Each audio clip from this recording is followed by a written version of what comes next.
Jakarta Indonesia के जजीरे जावा में 6.1 शिद्दत के ज़लज़ले में 1300 इमारतें मंधम और 8 अफराद के हलाक होने की तस्दीक हो गई है, जबकि सैकड़ों अफराद लापता हैं। आलमी खबरसां अदारे के मुताबिक ज़लज़ले का मरकज़ जनूबी साहिल में 10 किलोमीटर गहराई में था।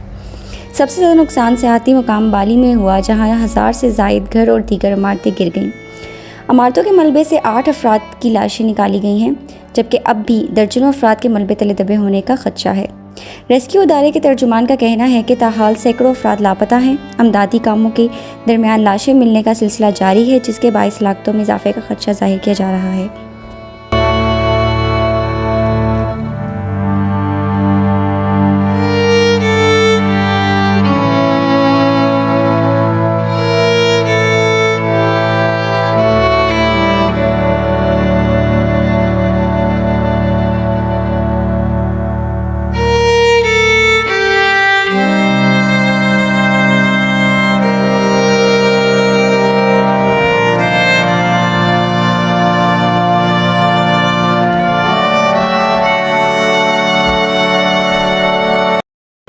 हमारे इस चैनल इन्फो राइडर को सब्सक्राइब करें। वीडियो अच्छी लगी है तो लाइक कर दें। अगर सब्सक्राइब नहीं किया तो सब्सक्राइब कर दें। मिलते हैं नेक्स्ट वीडियो में।